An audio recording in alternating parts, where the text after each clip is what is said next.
Olá, gente querida, seja bem-vindo ao canal. Francisco Carvalho aqui, e neste vídeo eu vou falar sobre o discurso do presidente Bolsonaro na ONU. Mas antes, se ainda não é inscrito, se inscreve aqui no canal e aciona o sino das notificações para receber os vídeos novos. Compartilha nas suas redes sociais, compartilha com todo mundo para que todos possam ficar por dentro do discurso do presidente Bolsonaro na ONU. Então vamos ao vídeo. A minha opinião, minha gente, é que o discurso do presidente foi histórico.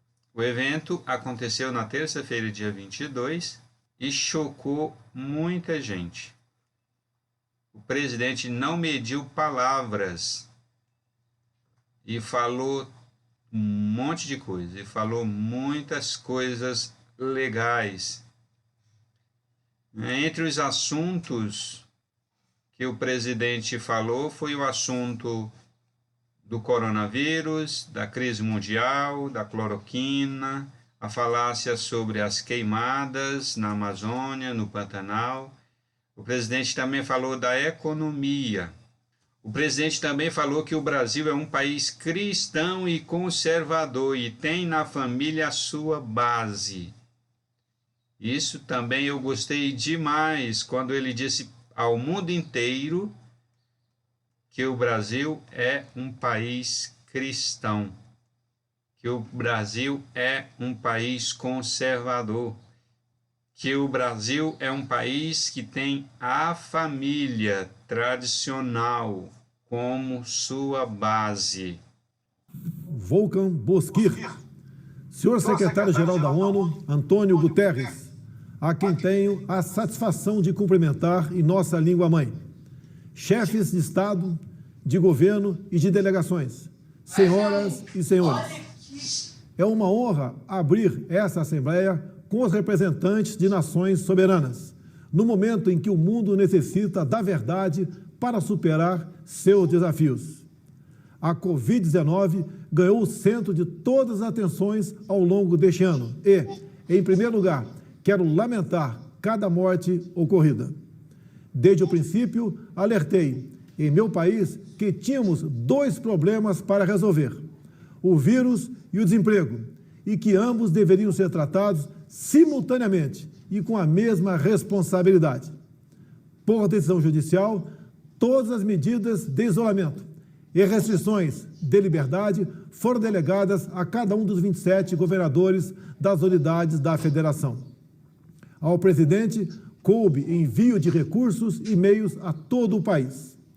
Como aconteceu em grande parte do mundo, parcela da imprensa brasileira também politizou o vírus, disseminando o pânico entre a população. Sob o lema "Fique em casa" e "A economia a gente vê depois", quase trouxeram o caos social ao país. Nosso governo, de forma arrojada, implementou várias medidas econômicas que evitaram o mal maior. Concedeu auxílio emergencial em parcelas que somam aproximadamente $1.000 para 65 milhões de pessoas, o maior programa de assistência aos mais pobres no Brasil e talvez um dos maiores do mundo. Destinou mais de $100 bilhões para ações de saúde, socorro a pequenas e microempresas, assim como compensou a perda de arrecadação dos estados e municípios.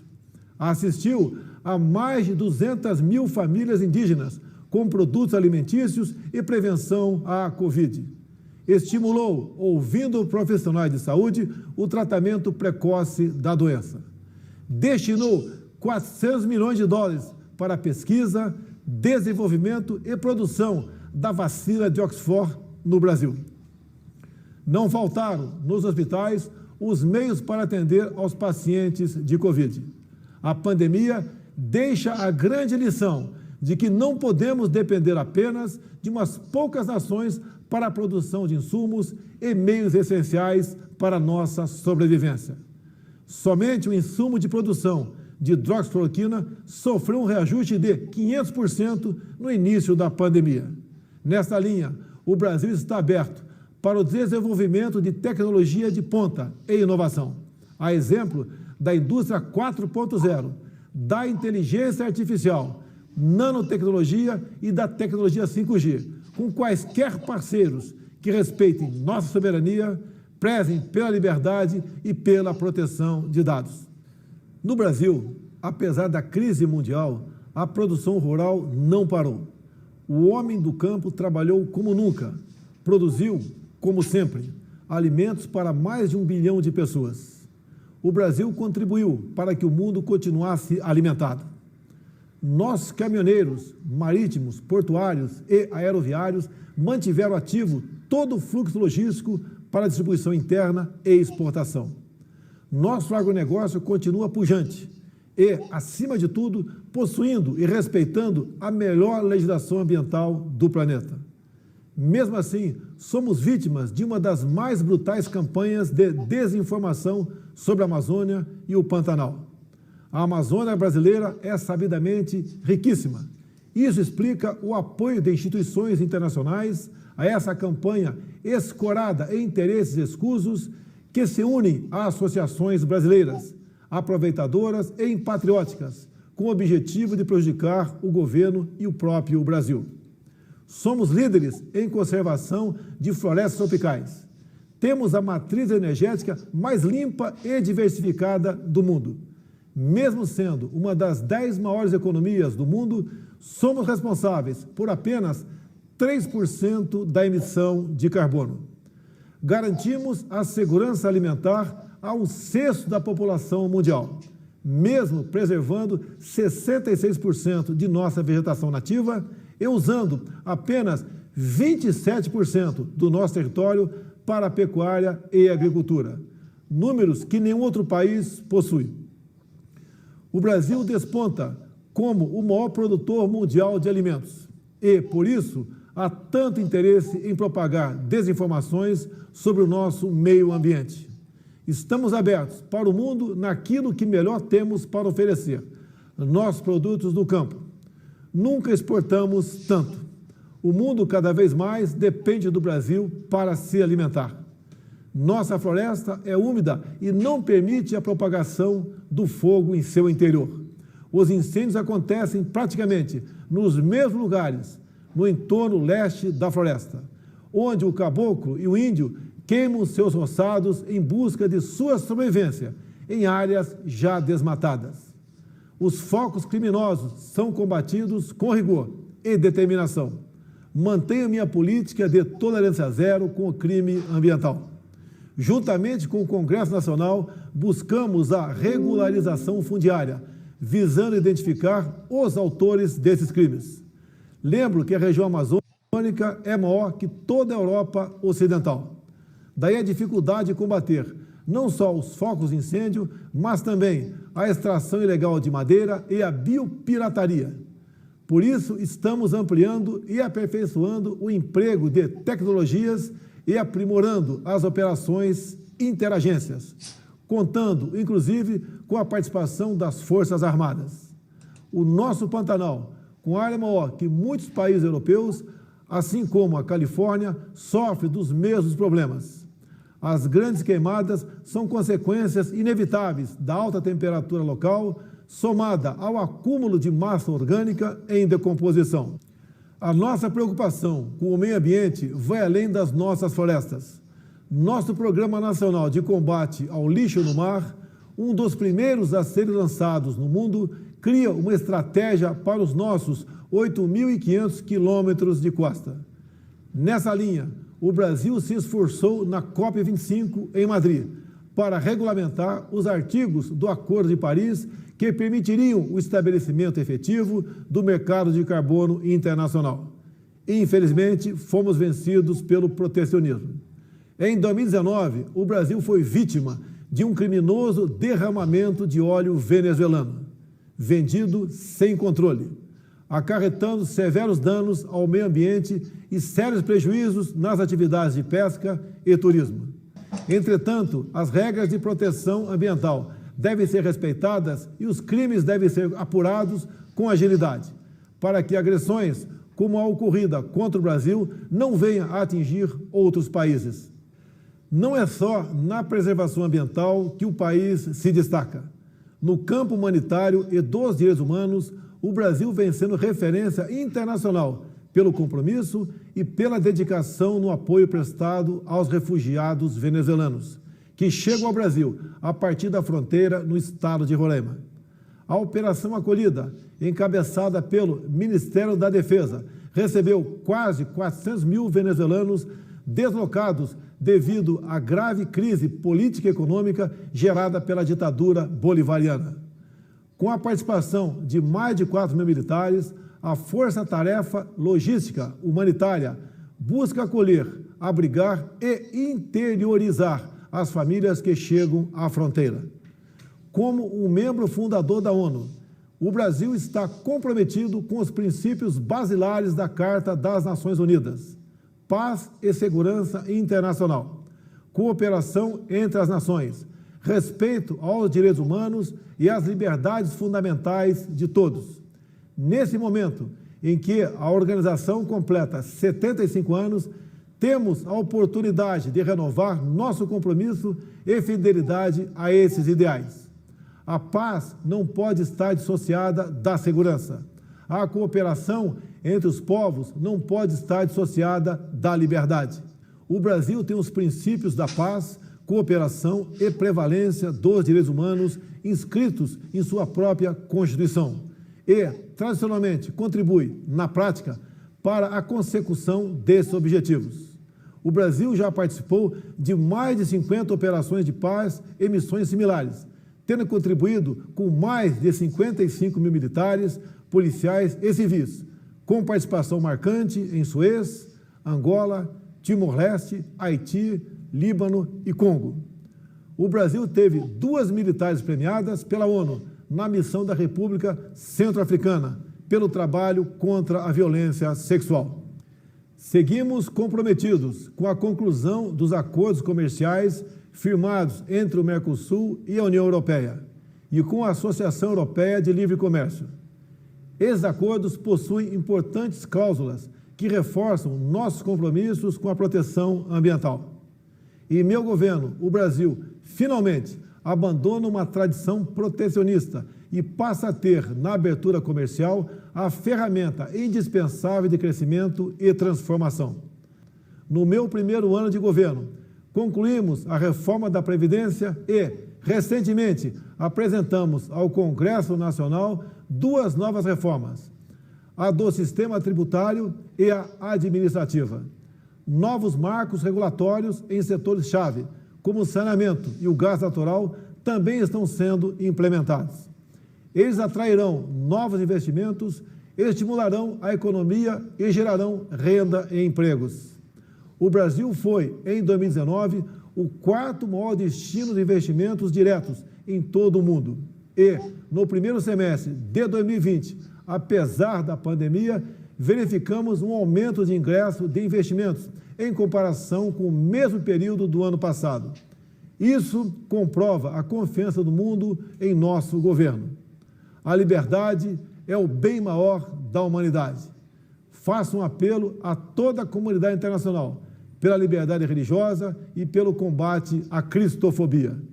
O Brasil saúda também o plano de paz e prosperidade lançado pelo presidente Donald Trump, com uma visão promissora para, após mais de 7 décadas de esforços, retomar o caminho da tão desejada solução de conflito israelense-palestino. O Brasil é um país cristão e conservador e tem na família a sua base. Deus abençoe a todos. Depois da fala do presidente à Organização das Nações Unidas, parte da imprensa começou a distorcer o que o presidente disse em alguns pontos. A Globo News distorceu de forma vergonhosa uma fala do presidente, quando ele disse: o nosso governo, de forma arrojada, implementou várias medidas econômicas que evitam o mal maior, concedeu auxílio emergencial em parceria que somam aproximadamente $1.000 para 65 milhões de pessoas. César Tralli, que é jornalista da Globo News, acusou Bolsonaro de afirmar que pagou auxílio emergencial de $1.000, quando, segundo ele, na verdade, teria sido R$600. E com isso ele deixou de dizer que o presidente, na sua fala, estava se referindo à soma das parcelas do auxílio, a soma de todas as parcelas do auxílio pago a cada beneficiário. Bolsonaro deixou claro. Bolsonaro não estava dizendo que a parcela do auxílio emergencial a cada beneficiário é de $1.000.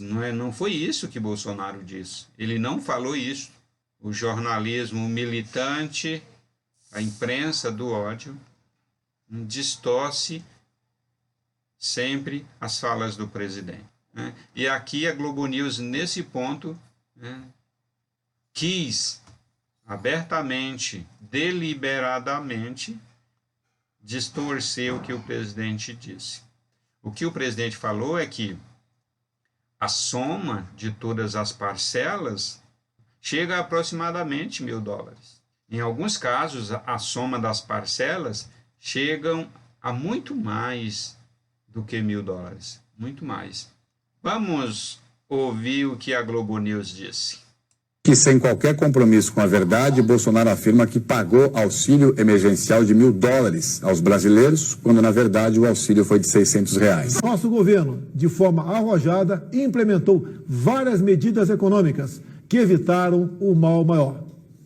Concedeu auxílio emergencial em parcelas que somam aproximadamente $1.000, parcelas que somam aproximadamente $1.000 para 65 milhões de pessoas, aproximadamente. Bolsonaro afirma que pagou auxílio emergencial de $1.000 aos brasileiros. No discurso de Bolsonaro à ONU, ele fez uma demonstração de que o Brasil é grande, não apenas em área territorial, mas em importância geopolítica e estratégica. O Brasil é um país imenso. O Brasil é um país grande, tanto no sentido de território, no sentido territorial, porque a extensão geográfica do país é muito grande.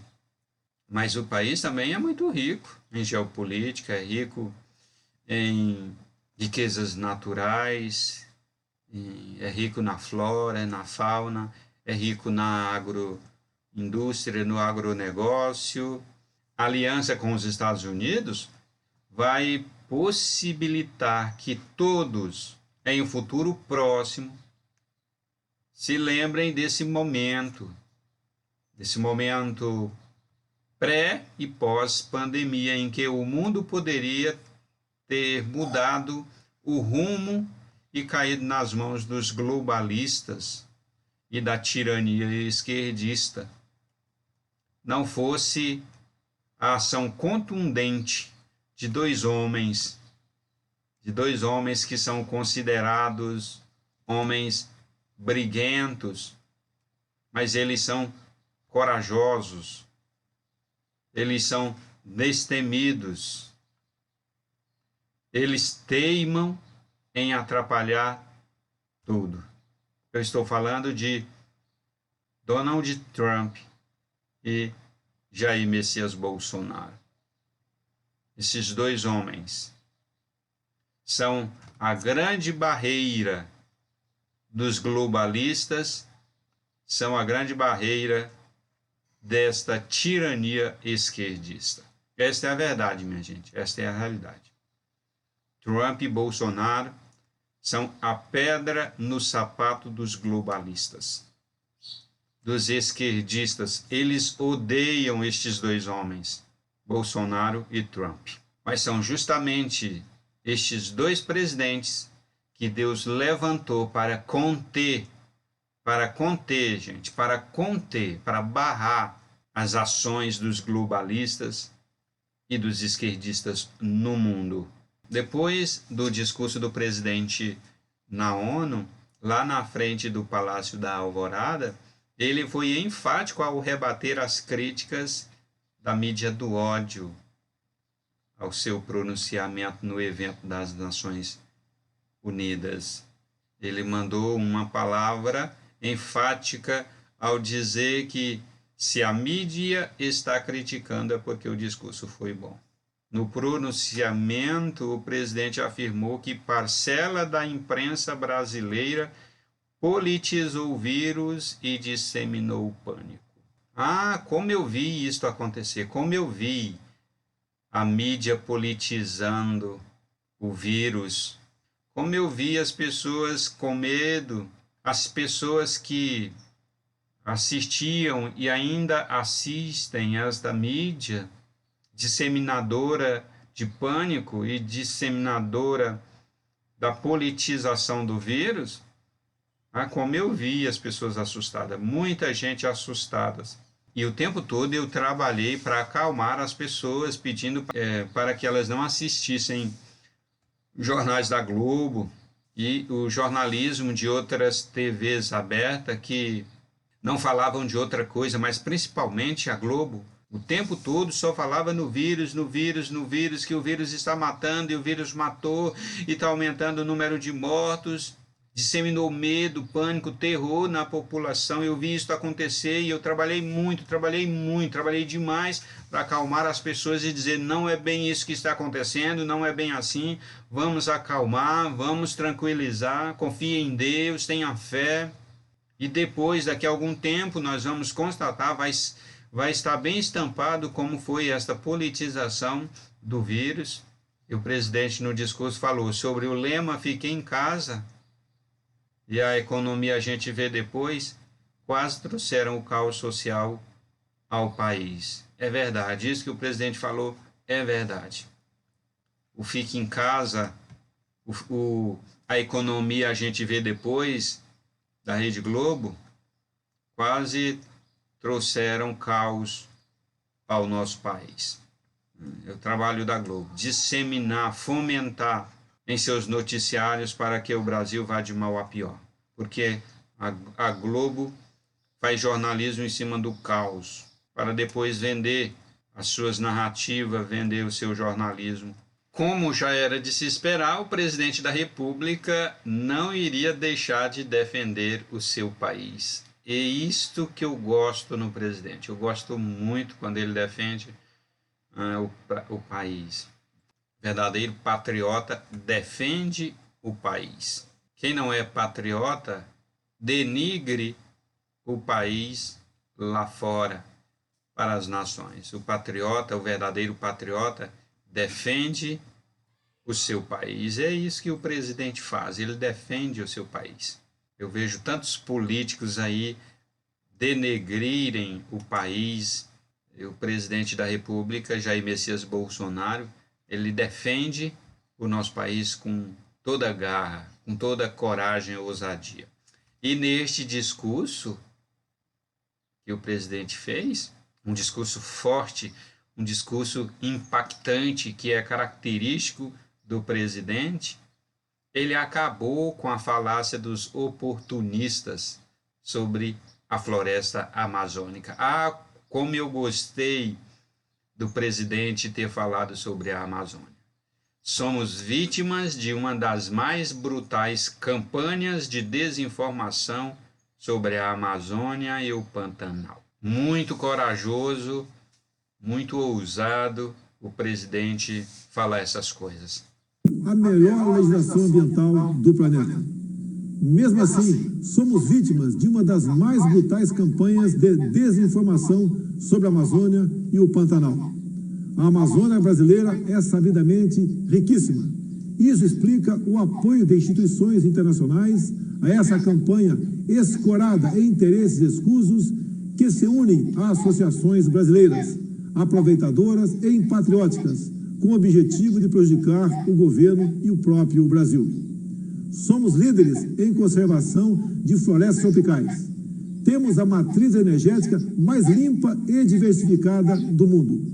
Mesmo sendo uma das 10 maiores economias do mundo, somos responsáveis por apenas 3% da emissão de carbono. Garantimos a segurança alimentar a 1/6 da população mundial. mesmo preservando 66% de nossa vegetação nativa e usando apenas 27% do nosso território para pecuária e agricultura. Números que nenhum outro país possui. Os globalistas e esquerdistas nunca mais vão esquecer deste discurso do Bolsonaro. Nunca mais. Eles jamais vão esquecer que o país teve Jair Messias Bolsonaro, que corajosamente defende a soberania do Brasil. Bolsonaro declarou que não aceitará imposições internacionais na Amazônia, como ONGs que se dizem favoráveis aos interesses dos índios. Então, corajosamente, aí o presidente da República manda um recado para o mundo inteiro: não aceitará imposições internacionais. Que estas ONGs nada mais são do que organismos internacionais pagos para se instalarem aqui no Brasil com interesses que não são os interesses do Brasil. Ficam com um discurso aí de defesa do índio, defesa disso e defesa daquilo, mas isso é tudo narrativa para enganar a população brasileira e parecer que são boas e parecer que são favoráveis aos interesses do país, aos interesses patrióticos do nosso país. Bolsonaro declarou ainda que em seu governo vem trabalhando para criar uma melhor reputação internacional para o Brasil, que o nosso país esteve próximo ao socialismo nos governos anteriores, e foram aí mais de 30 anos de socialismo no Brasil, os quais geraram um verdadeiro caos econômico e também cultural. O socialismo destruiu os valores, destruiu a moral cristã, destruiu os valores divinos, os valores sagrados para os cristãos, destruiu. Do discurso do presidente, ele diz que o Brasil é um país cristão, é um país conservador. O socialismo por um fio. Graças a Deus que houve intervenção divina e barrou o avanço do socialismo aqui no Brasil, que há mais de 30 anos estava já levando o Brasil para uma situação que, se não tivesse Deus intervido, não sei se haveria retorno, não sei o que seria, não sei. Eu posso imaginar, mas não tenho certeza de como seria o país, porque estava difícil, os cristãos não podiam mais nem falar a palavra de Deus, não podiam mais pregar a palavra de Deus, não podiam mais dizer o que era certo, nós não podíamos mais dizer o que é certo e o que é errado, o que é biblicamente correto e o que é biblicamente errado, nós não podíamos, porque a ditadura do socialismo estava muito forte. Nós trabalharemos para criar um ambiente favorável aos negócios, para que empreendedores possam gerar mais empregos aqui no Brasil. Isso foi o que o presidente declarou. Ele também disse que o Brasil não mais vai financiar as ditaduras. Em governos passados, muito dinheiro, cifras milionárias, muitos milhões foram tirados aqui do Brasil para financiar as ditaduras diversas pelo mundo afora. Graças a Deus que o presidente está declarando aqui que o dinheiro do Brasil não vai mais financiar a ditadura. O socialismo está dando certo na Venezuela. Lá todo mundo é pobre e sem liberdade. São os frutos do socialismo. São os frutos do comunismo. Pobreza e ditadura. Os frutos do socialismo são estes, minha gente. Todo mundo pobre, todo mundo igual, todo mundo igualmente pobre. E todo mundo sem liberdade. Sem liberdade para falar o que pensa, liberdade de opinião. Eu não entendo porque bons cristãos são esquerdistas, sabendo que comunismo e socialismo levam a população à pobreza e à falta de liberdade. De maneira geral, Bolsonaro fez um discurso conciliador entre as nações presentes, né, as nações presentes na ONU, reforçando que o Brasil está aberto para fortalecer laços em defesa da prosperidade, da preservação do meio ambiente, dos direitos humanos, da liberdade, do livre mercado, contra o politicamente correto, contra as ideologias nefastas. O mundo não esperava um pulso tão firme que se erguesse frente aos demandos da ONU. O mundo não esperava Bolsonaro, à semelhança do presidente americano Donald Trump, são obstáculos aí para os globalistas, para a própria ONU. A ONU é um instrumento do globalismo. Ela é a maior disseminadora do globalismo, é a maior disseminadora do comunismo e do socialismo no mundo, é a ONU. E aí, de repente, ela tem dois fortes presidentes, Donald Trump e Jair Bolsonaro, que vão contra a própria agenda da ONU.